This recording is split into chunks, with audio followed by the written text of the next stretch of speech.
When you're ready, I don't have a controller to move the slides, advance the slides.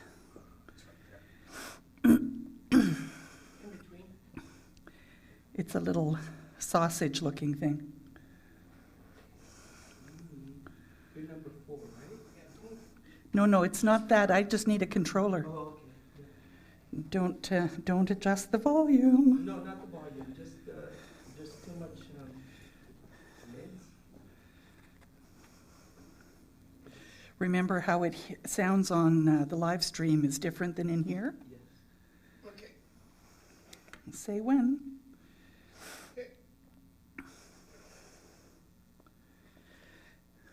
Good morning, everyone. Happy Easter. And here we are today to begin the day with meditation. So get yourself comfortable. Find a really comfortable place to sit. Relax. Know that the chair that you're sitting on or the couch that you're sitting on is fully supportive. And let's move into meditation. Close your eyes if that's comfortable.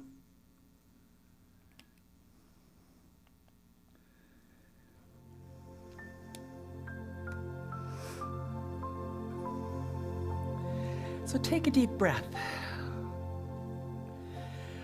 Breathing in, hold it for a moment.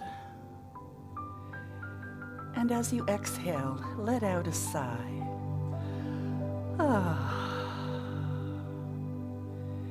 Let's do that again. Breathing in, hold for a moment, and release.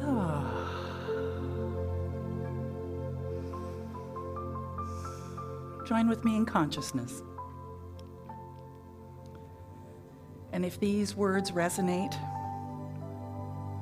please make them the words of your own heart.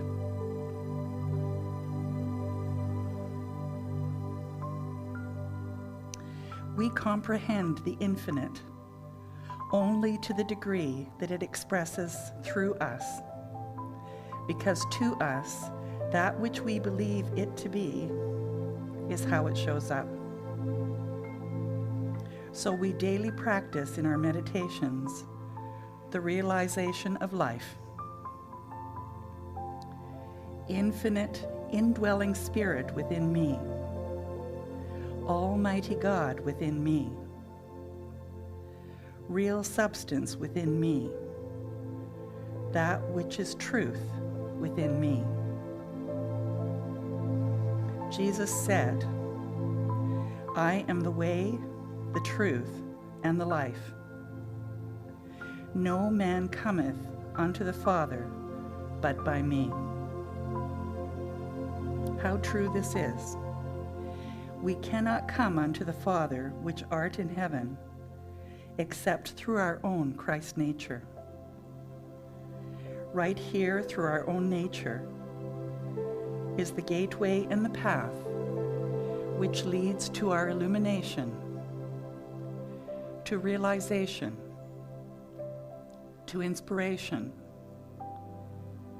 to the intuitive perception of everything. The highest faculty in man is intuition, and it comes to a point sometimes where, with no process of reasoning at all, he instantly knows. Christ is the embodiment of divine sonship, which has come with varying degrees of power to all people in all ages, and to every person in some degree. Christ is a universal presence. We do believe that in the unique personage of Jesus, this Christ was more fully orbed than in any one of whom we have record. We do believe that in the person of Jesus, more of God was manifest. We also believe that Christ comes alike to each and all. There is no one particular man predestined to become the Christ. We must understand the Christ is not a person, but a principle. It was impossible for Jesus not to have become the Christ, as the human that he was gave way to the divine, as the man gave way to God, as the flesh gave way to spirit,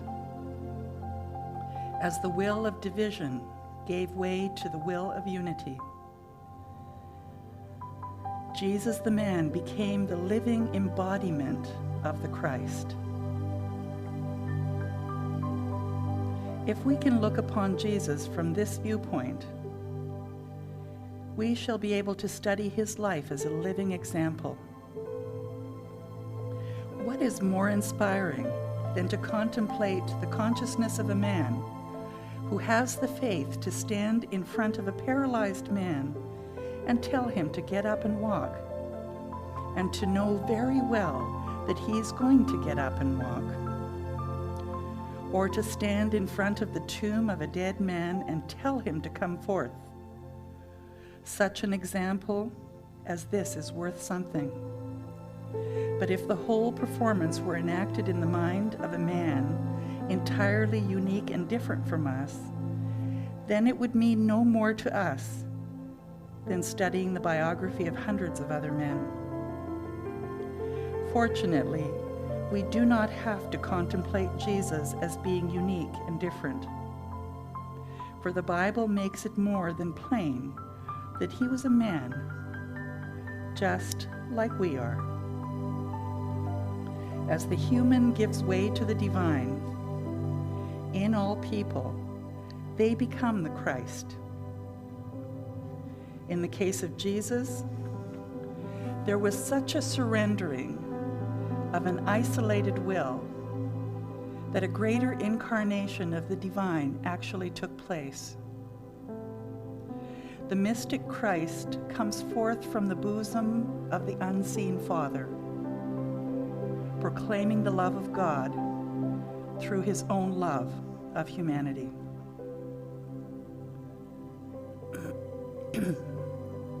Asleep in the heart of cosmic love, unborn, universal, potential, the Christ child lay, and the great mother soul, brooding over her unborn child, conceived it in the stillness of her universal nature, imparting it to her own being. Born into time and experience, unnoticed, unseen, yet alive and aware, the Christ child incarnated in human form, taking the likeness of men and women, yet giving no sign of its presence, waiting with utmost patience and love, the revelation that should disclose itself and proclaim the reign of peace. Many ages passed and vanished in the long yesterdays of time, and still the Christ child waited. Nations appeared and disappeared. Toil, famine, pestilence and want, hunger, cold, heat and thirst,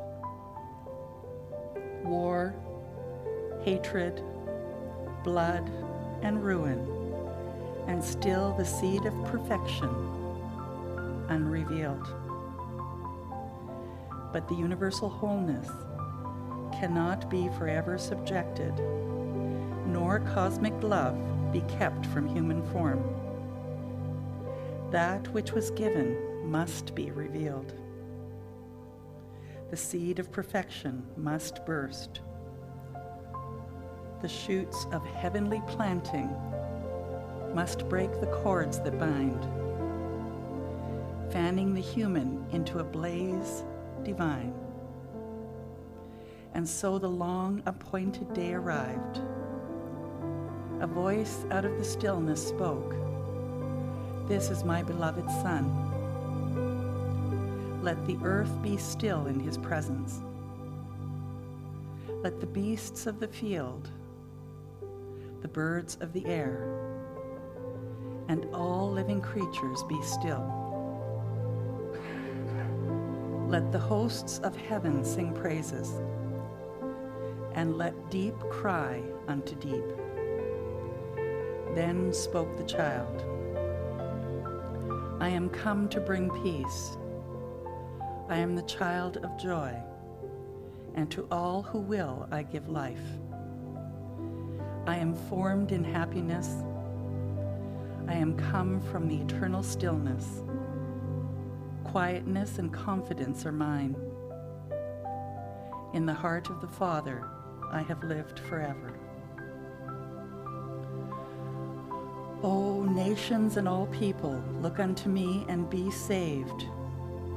Behold my face shining as the sun, and my feet shod with righteousness. In my left hand are riches and honor, and in my right peace forevermore. All that I am, all that I have, all that I give. Christ, the idea of universal kinship, the entire creation, both visible and invisible. There is one Father of all. This one Father, conceiving within himself, gives birth to all divine ideas. The sum total of these ideas constitutes the Christ. Jesus understood his own nature. He knew that as the human embodies the divine, it manifests the Christ nature. Jesus never thought of himself as different from others.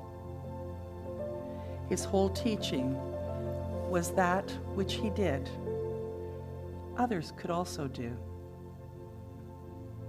He located God and the kingdom of heaven within himself. He had plunged beneath the material surface of creation and found its spiritual cause. This cause he called God, or the Father. It is now nearly 2,000 years since this wonderful man labored in the vineyard of human endeavor, pointing a way to eternal reality. Centuries have passed.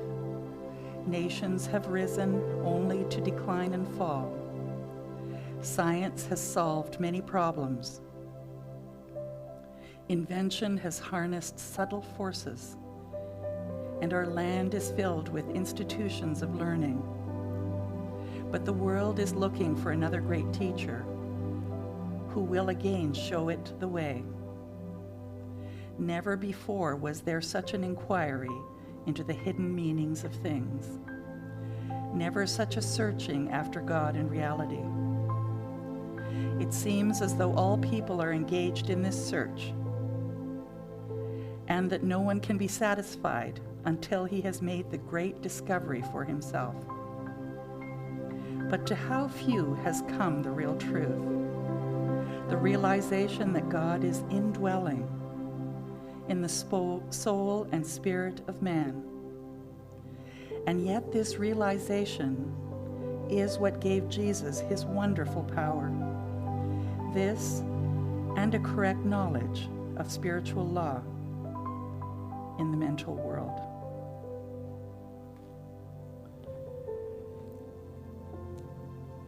And as we contemplate these thoughts during this time of Easter, relaxing into the knowing that the Christ presence truly dwells at the core of each and every one of us.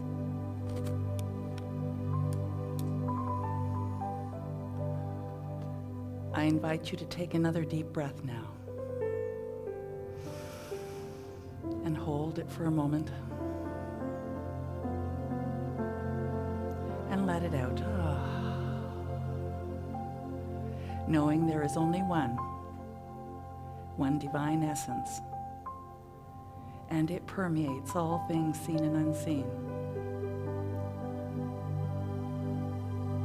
Easter represents this wonderful time of the birthing of this Christ presence in its grandest form within each of us. Pure love, infinite being, all knowledge, everything. So with a grateful heart, I release this knowing to the Absolute. Please join with me in affirming, and so it is.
don't know what that sound is.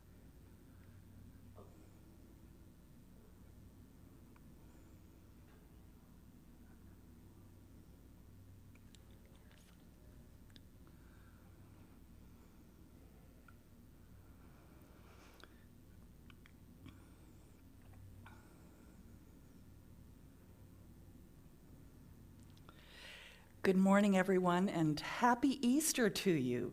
Emilio Zaris and I are here to bring you another wonderful Sunday morning at Unity. And let's begin with some joy singing. And we'll start with Morning Has Broken. It's probably one of my favorite Cat Stevens songs. It is Cat Stevens, isn't it, Emilio? That's right. Yeah, Good beautiful. morning. Let's get started with Morning Has Broken. Sing along, please.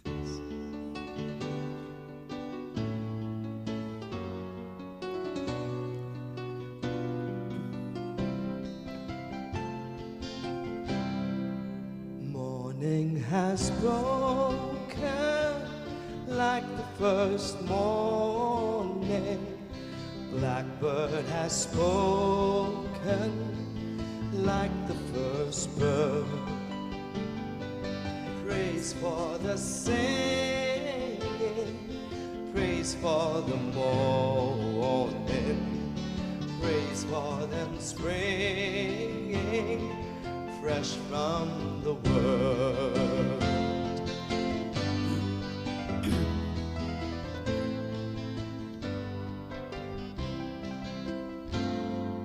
Sweet the rain's new fall, sunlit from heaven, like the first dew fall on the first grass.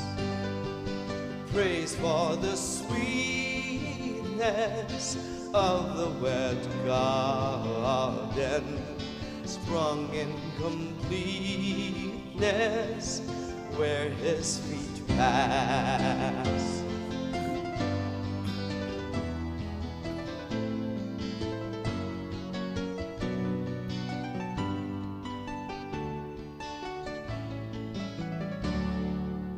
Mine is the sunlight, mine is the morning, born of the one light Eden saw play. Praise with elation, praise every morning, God's recreation of the new day.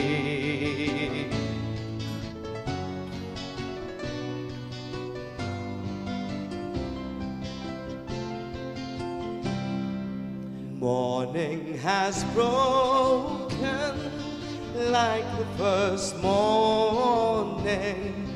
Blackbird has spoken like the first bird.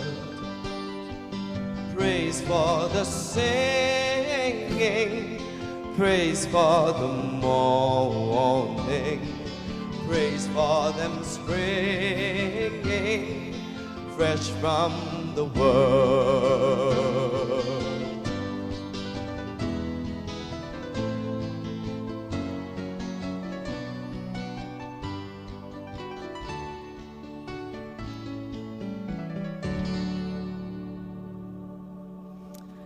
Oh, what a nice way to start. Thank you, Emilio. And now we're going to do Higher Place from Mr. Daniel Nagel.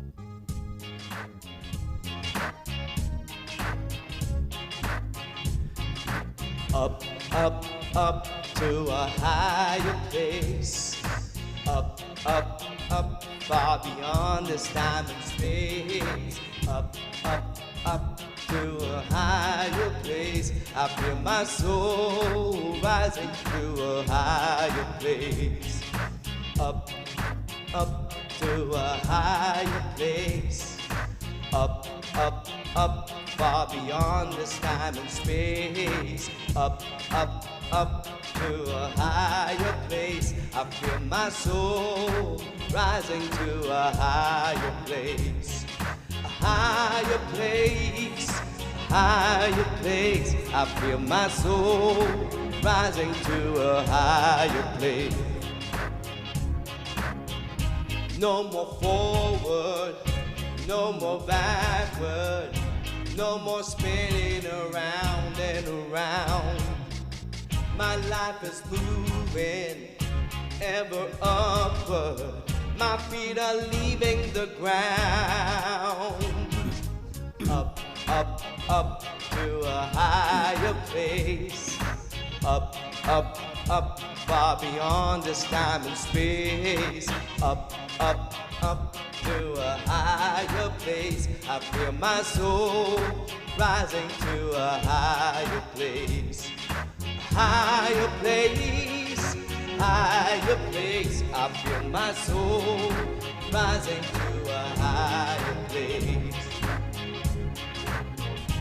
No more downward, no more darkness, no more wondering the point of it all. My life is destined, oh, for greatness. My soul has answered the call. Up, up, up to a higher place. Up, up, up, far beyond this time and space. Up, up, up to a higher place. I feel my soul rising to a higher place. Higher place, higher place. I feel my soul rising to a higher place. Higher place, higher place. I feel my soul rising to a higher place. Higher place, higher place. I feel my soul rising to a higher place. I feel my soul rising to a higher place.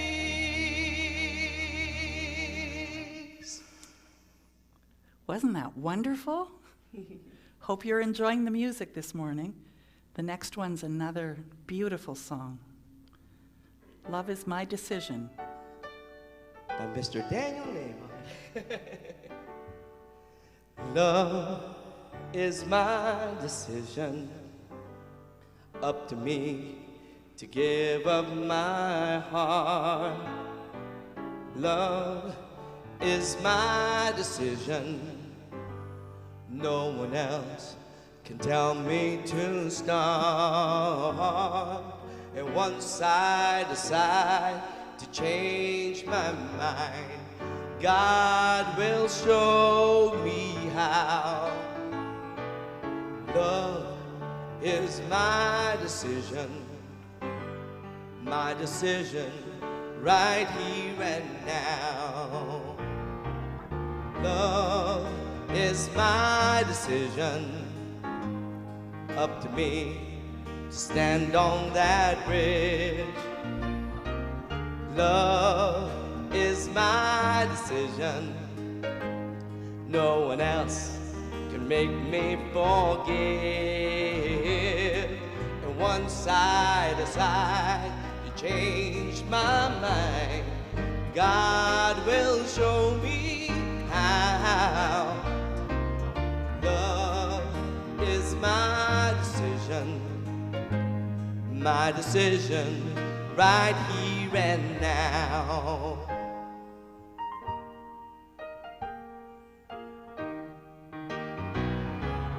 Love is my decision. It's up to me to dance down that road. Love is my decision. No one else can lighten my load. And once I decide to change my mind, God will show me how. Love is my decision right here and now. Love is my decision. It's up to me to dance down that road. road. Love is my decision. No one else can lighten my load. And once I decide to change my mind, God will show me how. Love is my decision right here and now. My decision right here and now.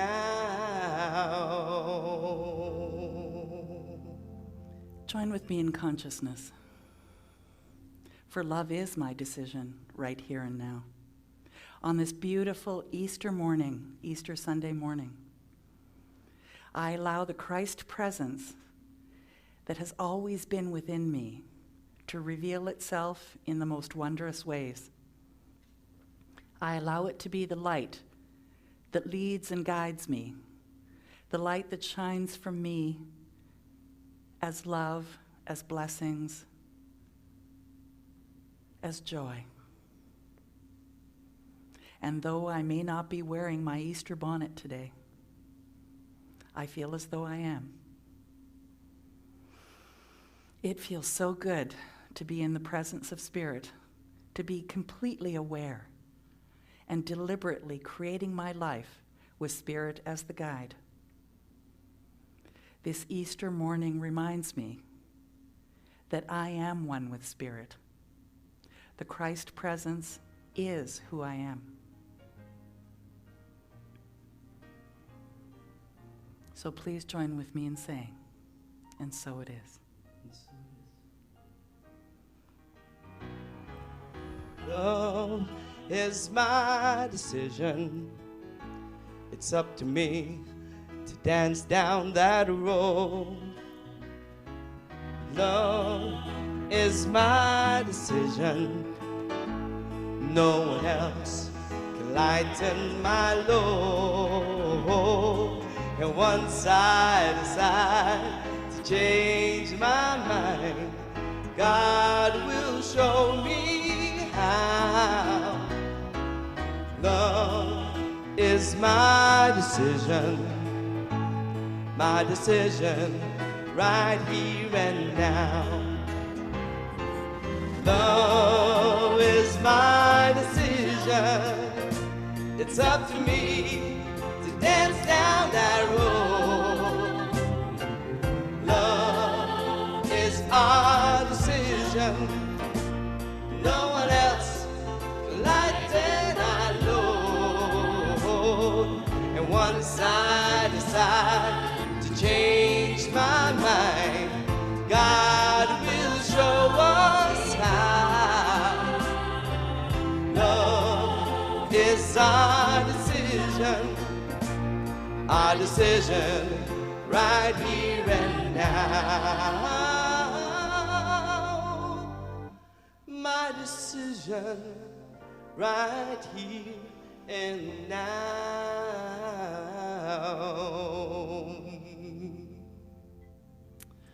Oh, I'm just going to keep saying it. Beautiful, beautiful. Thank you so much. The daily word for today, of course, is Easter. I recognize the risen Christ in family, friends, and my spiritual community.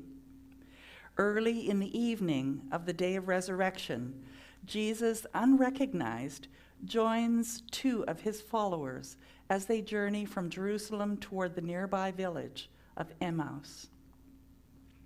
Accepting an invitation to stay and share a meal, Jesus takes bread, blesses and breaks it, and then gives it to his hosts. In that moment, their eyes are opened. They recognize Jesus, and alive in their hearts, he vanished from their sight. Later, the two explained to others how the risen Christ became a living presence to them in the fellowship of breaking bread.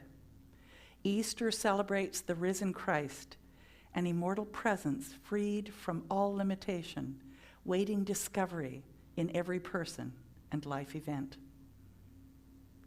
Join with me in this affirmation. I recognize the risen Christ in shared experiences with my family, friends, and my spiritual community. And then their eyes were opened, and they recognized him, and he vanished from their sight. Luke 24:31. This year has been Perfect Vision 2020, seeing through a spiritual lens. And boy, are we being challenged to see through a spiritual lens. What an interesting year this has been so far.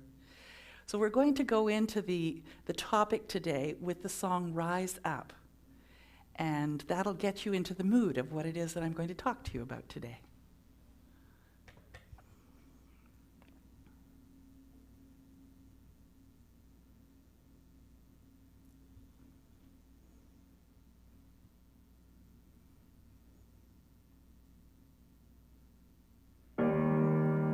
You're broken down and tired of living life on a merry-go-round, and you can find a fighter, but I see it in you, so we gon' walk it out. Move mountains, we gon' walk it out and move mountains. And I'll rise up, I'll rise like the day, I'll rise up, I'll rise unafraid, I'll rise up, and I'll do it 1,000 times again.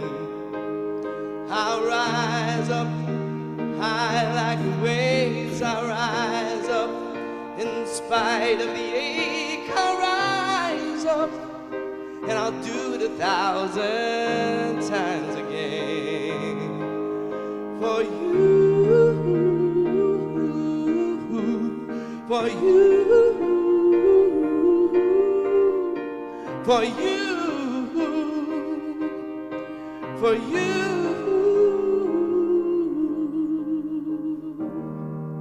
When silence isn't quiet and it feels like it's getting hard to breathe, and I know I feel like dying, but I promise we'll take the world to its feet and move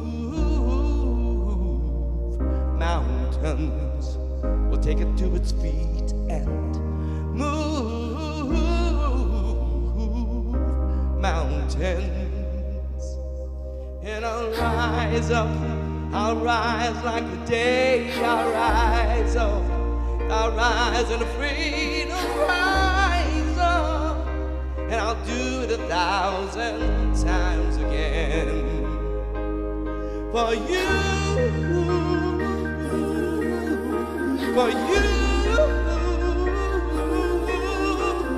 for you, for you.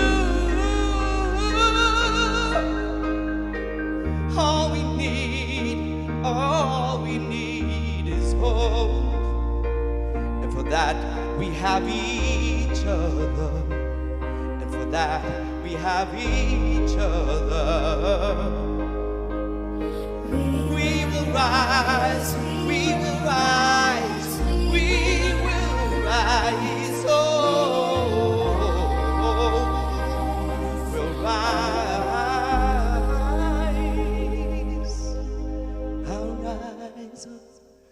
Rise like the day, I'll rise up, in spite of the ache, I'll rise 1,000 times again, and we'll rise up, rise like the waves, we'll rise up, in spite of the ache, we'll rise up, and we'll do it 1,000 times again.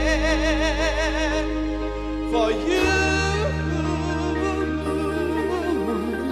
for you, for you, for you.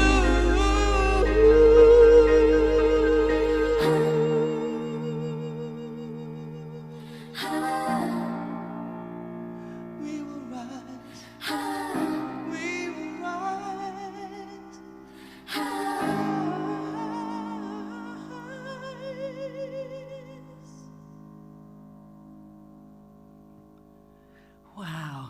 Can it keep getting better and better? That is so fabulous. We are so blessed to have this opportunity to be with you today. And today we're talking about broken open. Trust God and tie up your camel. So why would we be talking about broken open at Easter and trust God and tie up your camel? Well, before I get into that, I don't know if Randy has the camera on these lilies that are here on the table. But there's a little story behind those. They were gifted to us because it's Easter, but also because it's a sign of something that's going on in the world right now.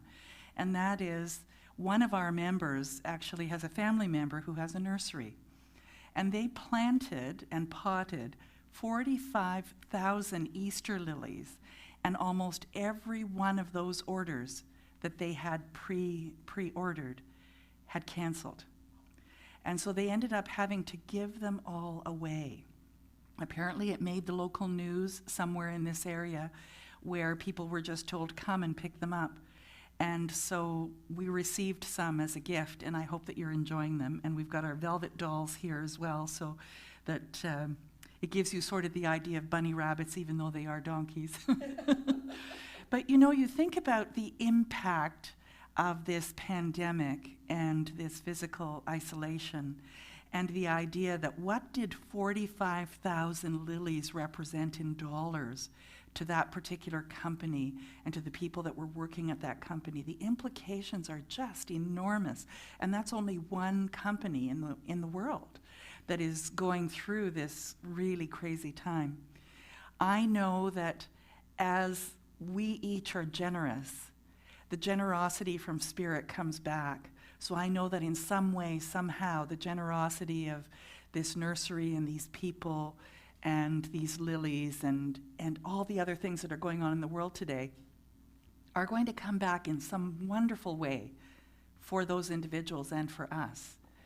And that's the hope that Easter brings. That's the idea of recognizing the Christ presence, because we understand here at Unity that what you think about, you put out there. All your thoughts are prayers.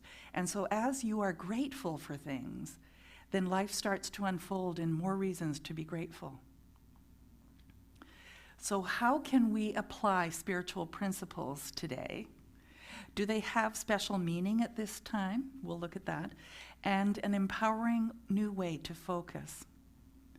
So what's really going on here is one of the things I'm going to look at. What's happening, really? And what is our most helpful and meaningful response at this time? So are you ready? So first of all, the first principle of unity is God is all and God is good. God is all and God is good.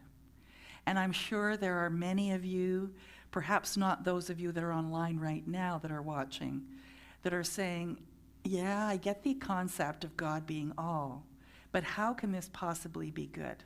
Well, let's get into that a little deeper. We are one with it and with each other.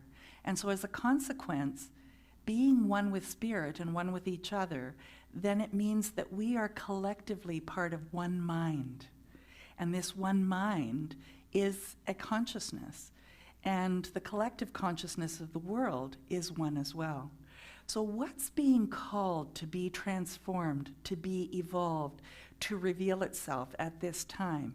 Because if it's impacting everyone in the world, and it is, then there is something in our collective consciousness that is asking to be birthed, and for us to release that which no longer serves us, to bring us to the next highest, best expression of who we are.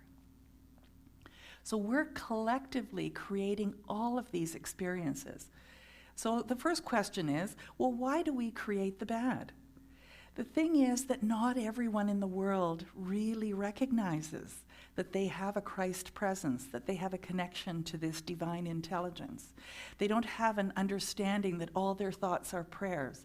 They still are living in a place of fear and of negativity and of there's not enough.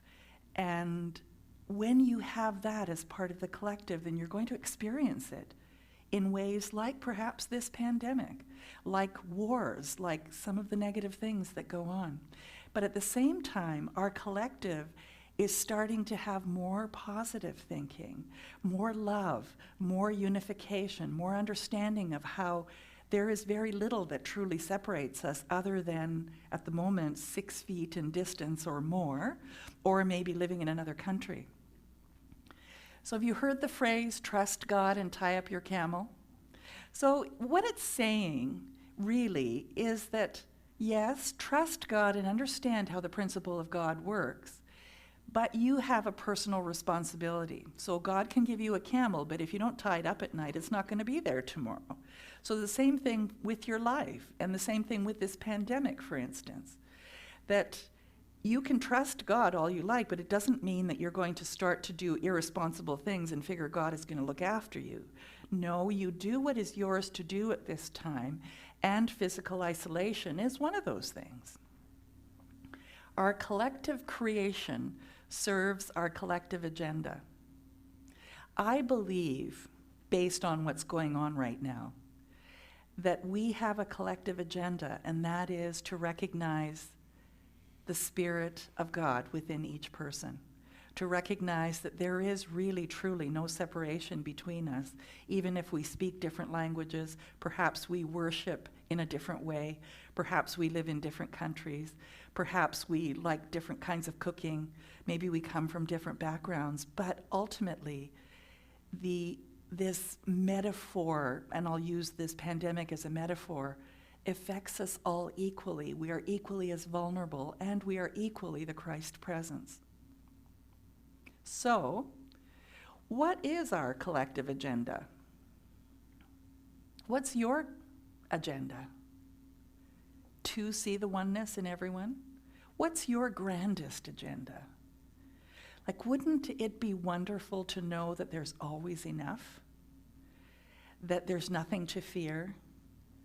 That even those that have been living in fear and living in a way that doesn't present the Christ consciousness, that they start to become aware that compassion and love starts to fill their hearts, and somehow, some way, our kindness towards them and the consciousness and the kindness consciousness that starts to expand in the world starts to transform everyone that's in fear, in poverty, in illness, in disease.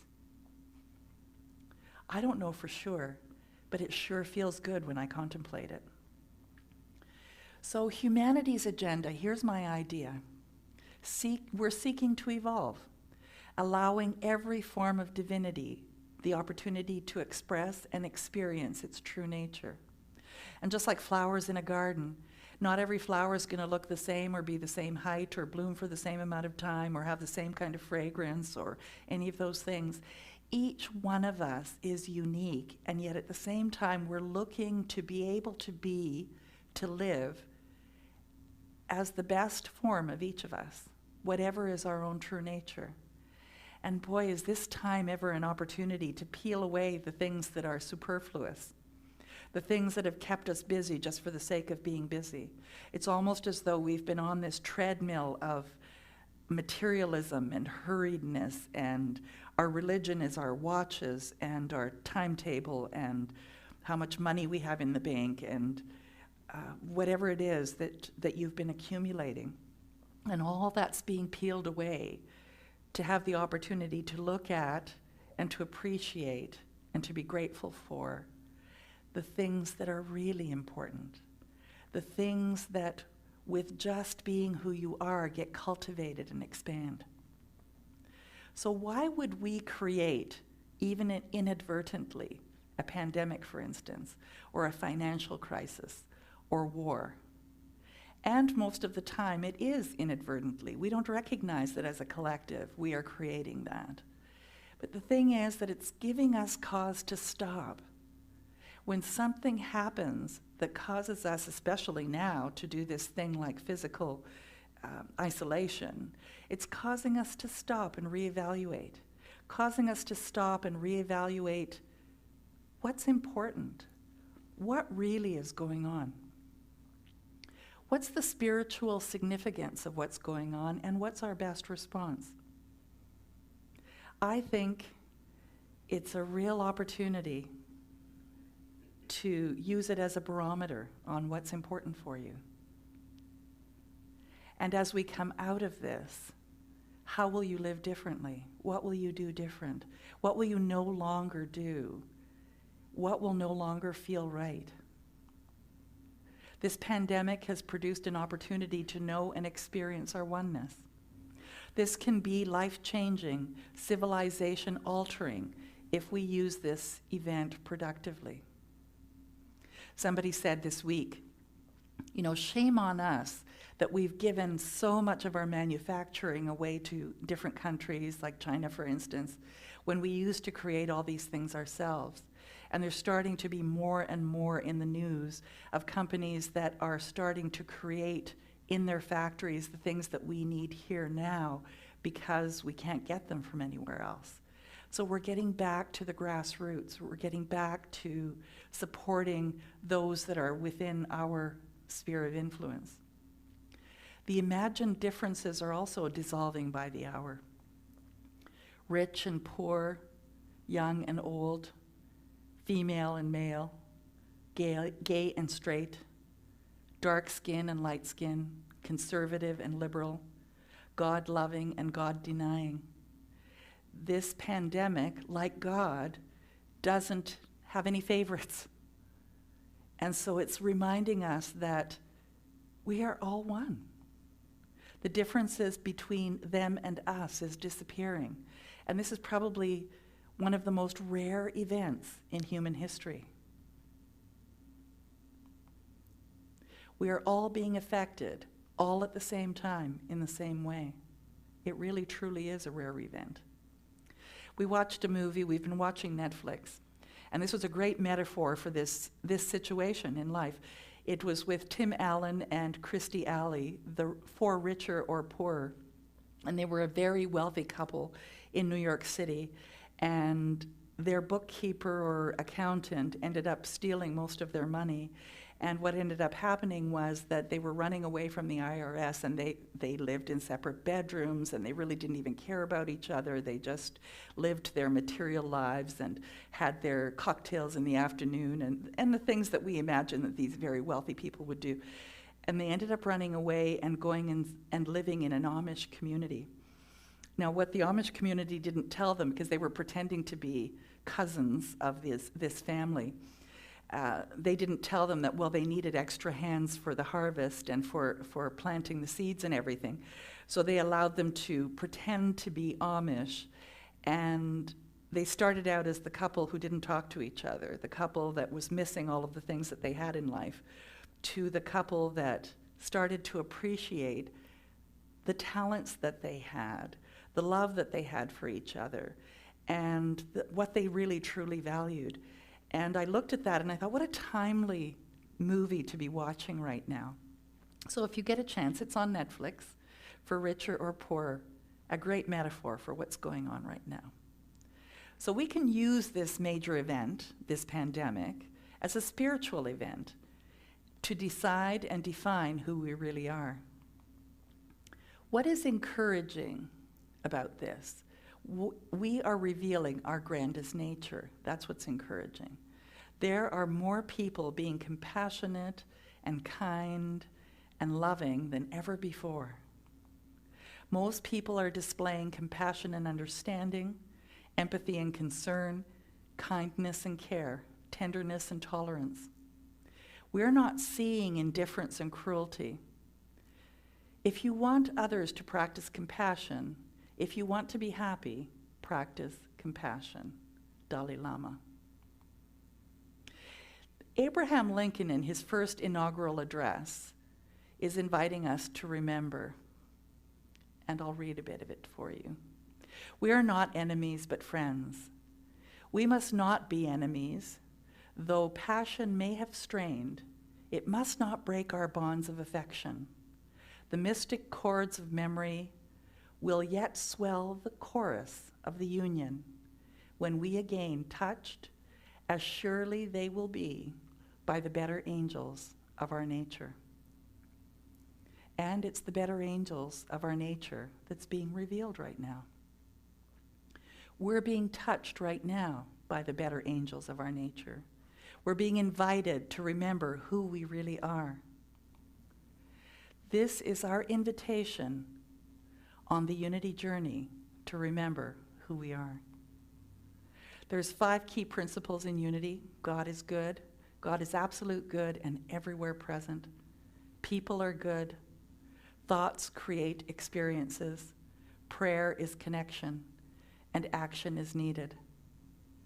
The first and foremost, though, is to recognize there is one power, one presence, one infinite divine intelligence that is good, and it lives within each and every one of us, and that we are the creators of our life through our thoughts. And so being grateful at this time is probably the easiest way to get centered into the Christ presence. Prayer is our connection, and then putting action. Tying up your camel, whatever that might mean. We're being invited because of COVID-19 to become part of and expand the demonstration and experience of these wisdoms. We're being invited to make real our oneness. People are good. They really, truly are. Thoughts create experiences, our choices, including offering help in whatever way we can. Maybe someone who's alone would appreciate a call. Or if you have a tenant, maybe they could use a break on rent. Or perhaps somebody who owes you money, you can say, take your time to pay me back. I understand what's going on here, and I'm willing for you to take the time. So we're inviting you, I'm inviting you to demonstrate sufficiency because it creates sufficiency. And we say that every Sunday. When you give from a generous place, then more generosity, more reasons to be generous start to show up. So demonstrating sufficiency creates sufficiency. Let's call it physical distancing and remain socially connected. They were using the term social distancing. And I really didn't like that. I liked to rephrase it to physical distancing because the thing is that I'm connecting more online with people than I ever have before because it's the one way that I can. There are some amazing environmental observations as well. They're saying that the waterways in Venice are clearing. Satellite images are showing less pollution. Time will tell if these are long-lasting, and it really is going to depend on how we come back from this. They're even saying that you can see the Himalayas in Asia from a greater distance than you were ever able to see them before. They're all really interesting things, aren't they? Power is connection.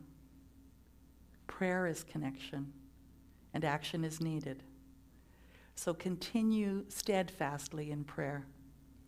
And what does that mean? All your thoughts are prayers. So make all of your thoughts positive ones, gratitude, generosity. Focus on those things. If you can't be positive about something, what can you be grateful for? We were talking about that actually this morning, Randy and I. Maybe it's grateful that you have a pillow. Maybe it's being grateful that your fridge is full and you've got to go through all of that food before it goes bad.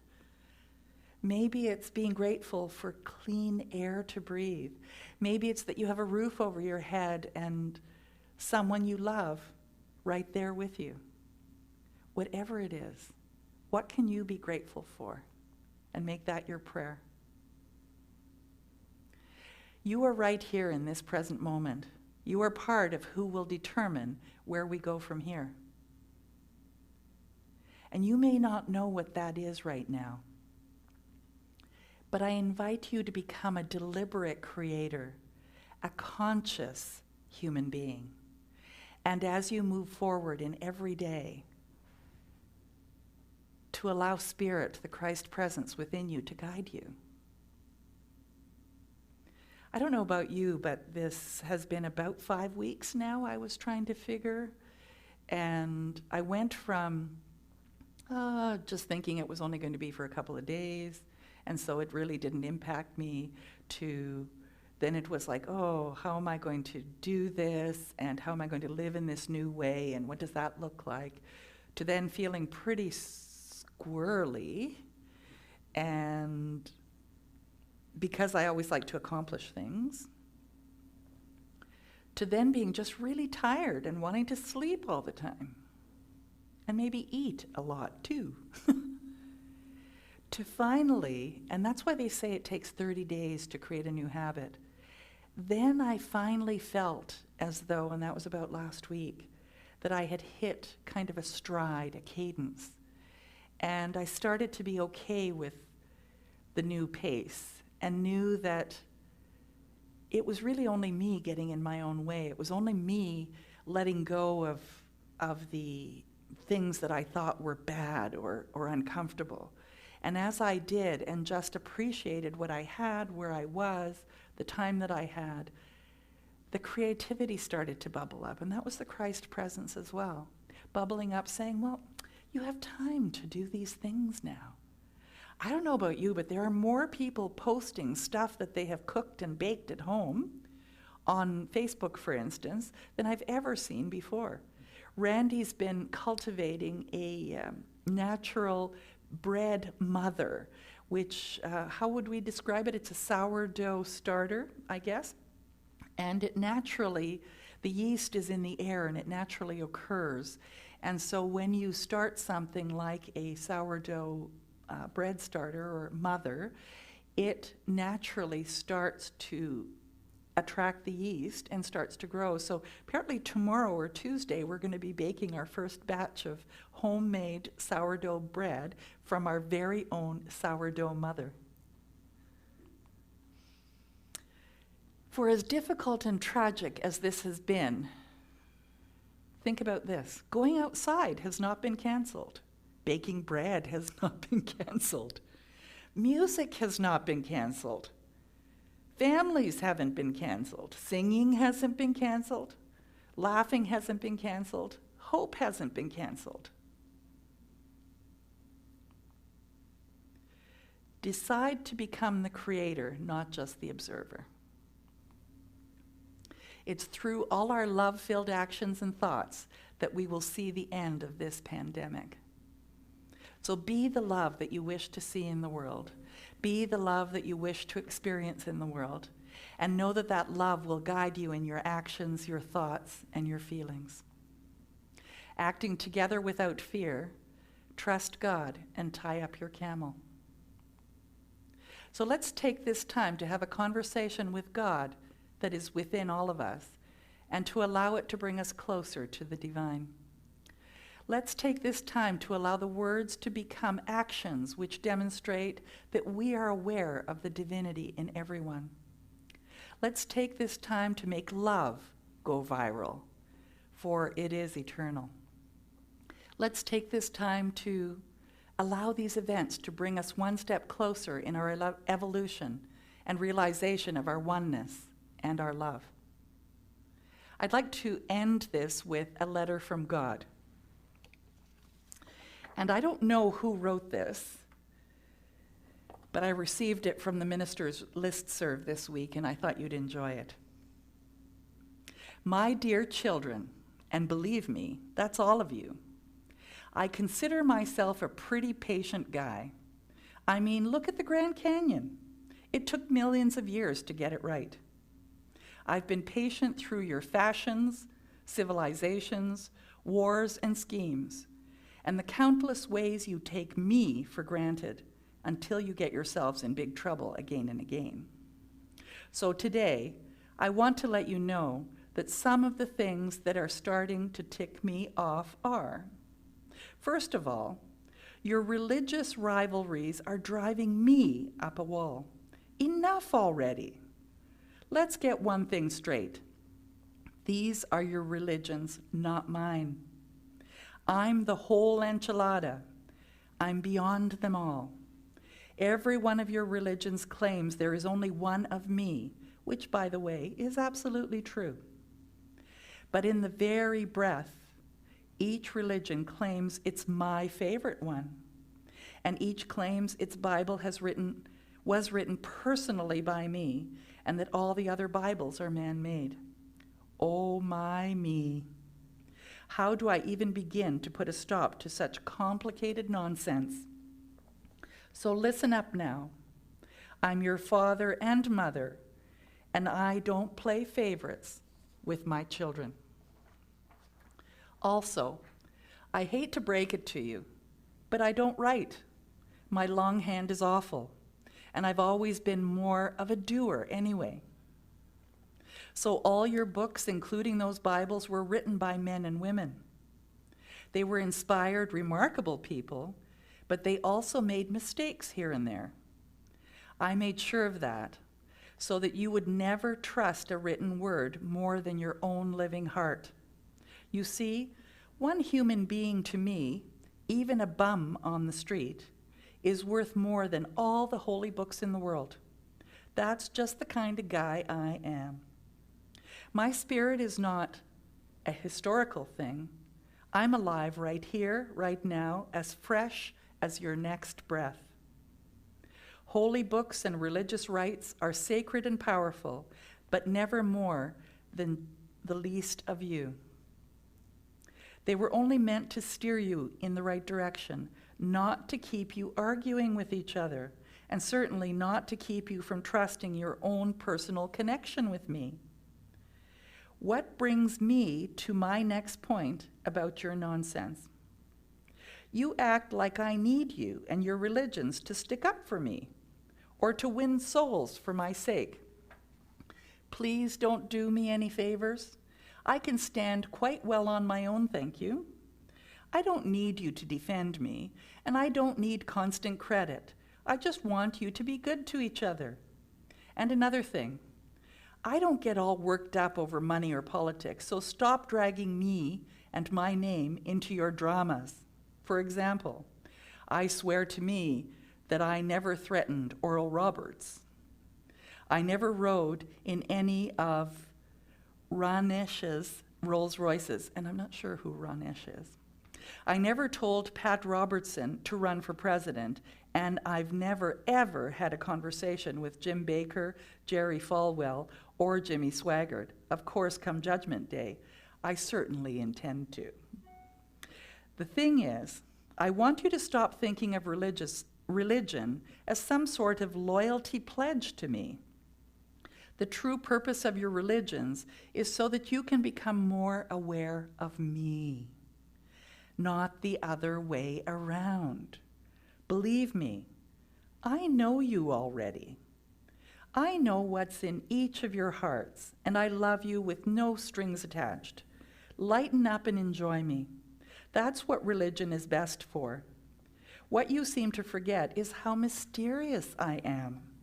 You look at the petty differences in your scriptures and say, well, if this is the truth, then that can't be. But instead of trying to figure out my paradoxes and unfathomable nature, which, by the way, you never will, why not open your hearts to the simple common threads of all religions? You know what I'm talking about. Love and respect everyone. Be kind even when life is scary and confusing. Take courage and be of good cheer, for I am always with you. Learn how to be quiet so you can hear my still, small voice. I don't like to shout. Leave the world a better place by living your life with dignity and gracefulness, for you are my own child. Hold back nothing from life, for the parts of you that can die surely will, and the parts that can't won't. So don't worry, be happy. I stole that last line from Bobby McFerrin. But who do you think gave it to him in the first place? This is simple stuff. Why do you keep making it so complicated? It's like you're always looking for an excuse to be upset, and I'm very tired of being your main excuse. Do you think I care whether you call me Yahweh, Jehovah, Allah, Brahma, Father, Mother, Cosmic Muffin, or even the void of Nirvana? Do you think I care which of my special children you feel closest to? Jesus, Mary, Buddha, Krishna, Mohammed, or any of the others? You can call me and my special ones any name you choose, if only you would go about my business of loving one another as I love you. How can you keep neglecting something so simple? I'm not telling you to abandon your religions. Enjoy your religions. Honor them. Learn from them, just as you should enjoy, honor, and learn from your parents. But honestly, do you walk around telling everyone that your parents are better than their parents? Your religion, like your parents, may always have the most special place in your heart. I don't mind that at all. And I don't want you to combine all the great traditions into one big mess. Each religion is unique for a reason. Each has a unique style so that people can find the best path for themselves. But my special children, Jesus, Buddha, Krishna, Mohammed, the ones that your religions revolve around, they all live in the same place, my heart. And they get along perfectly, I assure you. The clergy must stop creating a myth of sibling rivalry where there is none. So, my blessed children of earth, the world has grown too small for your pervasive religious bigotries and confusion. This whole planet is connected by the internet, air travel, satellite dishes, telephones, rock concerts, diseases, and mutual needs and concerns. Get with the program. If you really want to help, then commit yourself to figuring out how to feed the hungry, clothe your naked, protect your abused, and shelter your poor. And just as importantly, make your own everyday life a shining example of kindness and good humor.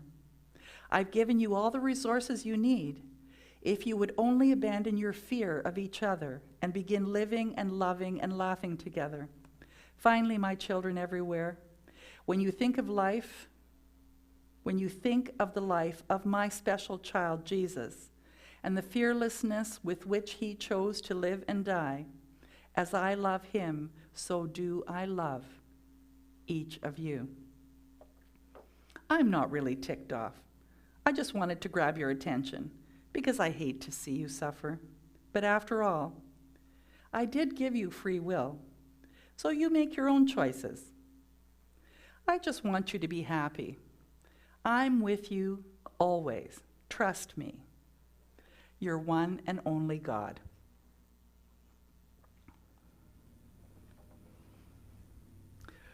Broken open. Do you feel broken open? So trust your camel, trust God, and tie up your camel. So this is the time when we traditionally do our blessing of our offering, and we really appreciate your generosity that allows us to keep this program going every Sunday in spite of the fact that we're not under normal conditions. So at the end of this video, there will be a way that you can give, or you can go to our website, unityspiritualcenter.com, and donate from the homepage. So let's say this giving affirmation together. From the love of pure spirit in me, I bless this gift. I send it forth to heal and bless and prosper. It is evidence of my faith. It does great work in the world, and it returns to me multiplied abundantly. And we'll probably go over by about 5 minutes because I've asked if Emilio would sing Amazing Grace as one of the songs, so we've added an extra song today. We'll start with You Raise Me Up, and then we'll do Amazing Grace.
heart burdened be, then I am still and wait here in the silence until you come and sit a while with me. You raise me up so I can stand on mountains.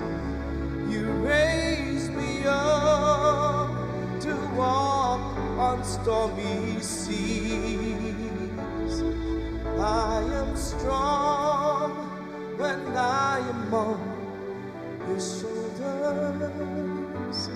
You raise me up to more than I can be. There is no life without its hunger. Each restless heart beats so imperfectly, but when you come and I'm filled with wonder. Sometimes I think I've glimpsed eternity. You raise me up so I can stand on mountains. You raise me up to walk on stormy seas. I am strong when I am on your shoulders. You raise me up to more than I can be.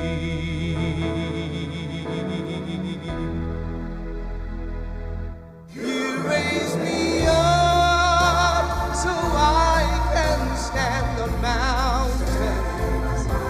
You raise me up to walk on stormy seas. I am strong when I am on your shoulders. You raise me up to more than I can be. You raise me up so I can stand on mountains.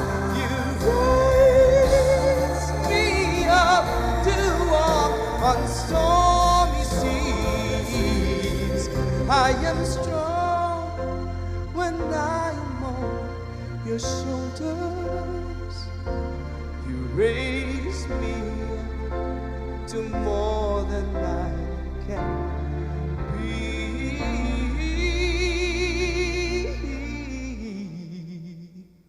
You raise me up to be more than I can be.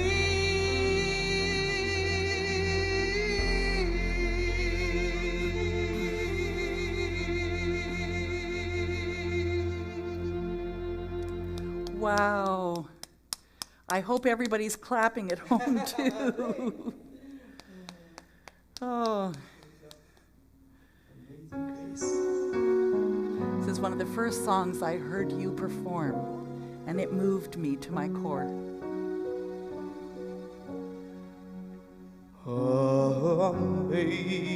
Amazing grace, how sweet the sound that saved and strengthened me. I once was lost, but now I'm found. Was blind, but now I see. 'Twas grace that brought my heart to sing, and grace my fears relieve.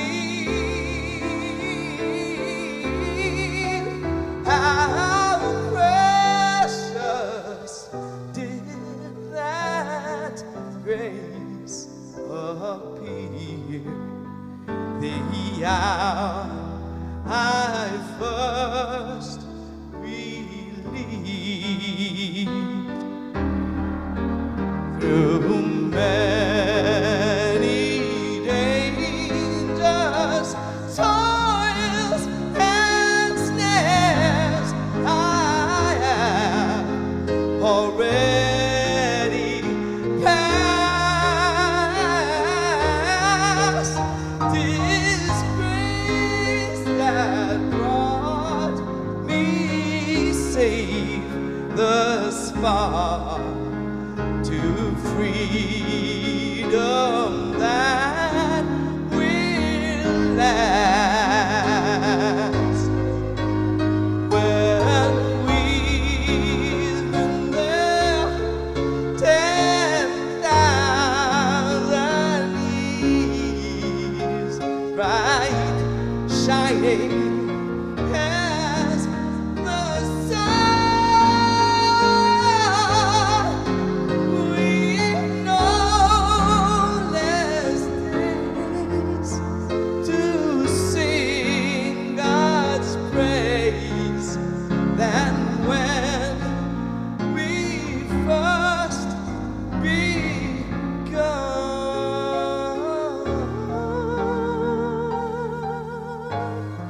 This grace will lead us home.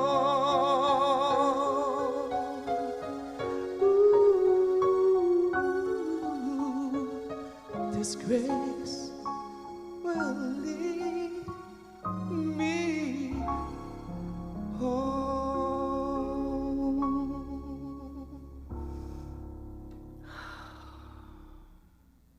I almost feel like we should have a minute of silence after that. That was fabulous. Thank you. Oh, I hope you're enjoying this at home.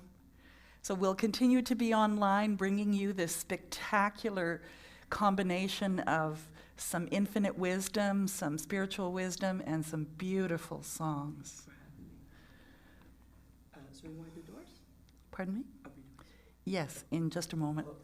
So we have our annual general meeting next week after our service at 12:30, so check your inbox for further instructions in email if you are a member. And our e-transfer is possible, sending it to our email address, admin@unityhamilton.com. And if you have a prayer request, please don't hold on to it. Connect with us through our website for your prayer requests. And please join with me in this closing prayer before we do our final song. I am at home in the heart of God. I am at home in the heart of the beloved. My life is anchored in truth. I can never be separate. I live in the consciousness of peace. I release all fear. I'm living love, and so it is. And swing wide the doors. Here we go. Happy Easter, everyone. Yes. Sing along. Please sing along. Let's have fun. Woo. Swing wide the doors, the time is right. Swing wide the doors to let in the light. Bring in the dawn for humankind. Swing wide the doors of this heart of mine.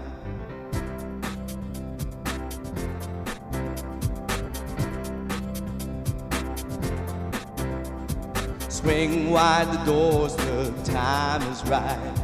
Swing wide the doors to let in the light.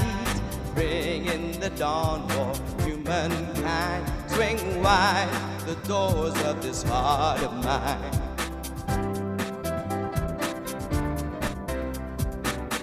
I'm not holding it in anymore.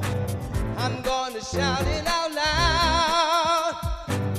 I understand now what I'm here for and what this life is about. It's about love, it's about laughter, it's about comfort and smiles. It's about love, it's about kindness, it's about hearts open wide. It's about love, it's about passion, it's about taking a chance. It's about love, it's about service, it's about lending a hand. It's about lending a hand. Swing wide the doors, the time is right. Swing wide the doors to let in the light. Bring in the dawn for humankind. Swing wide the doors of this heart of mine.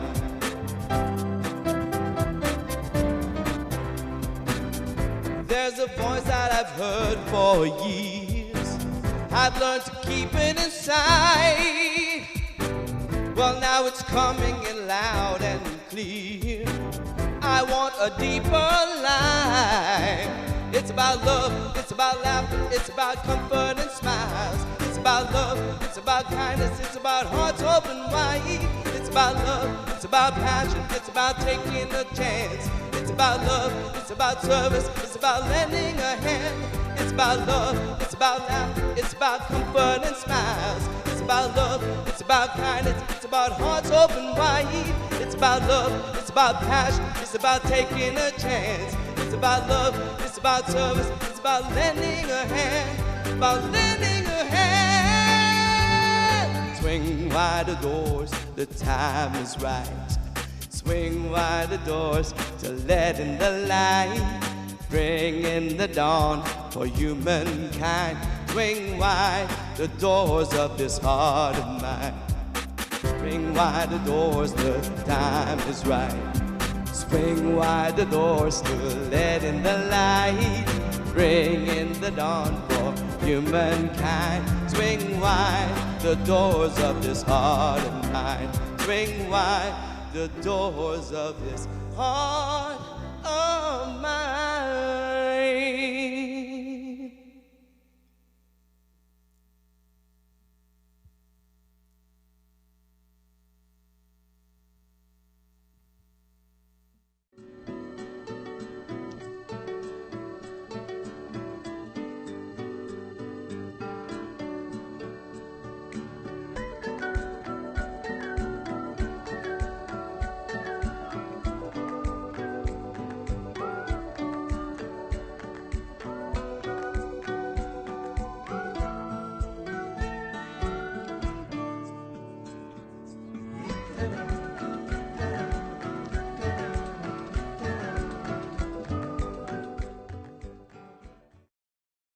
I love that we jive, you know, like, yeah, I love the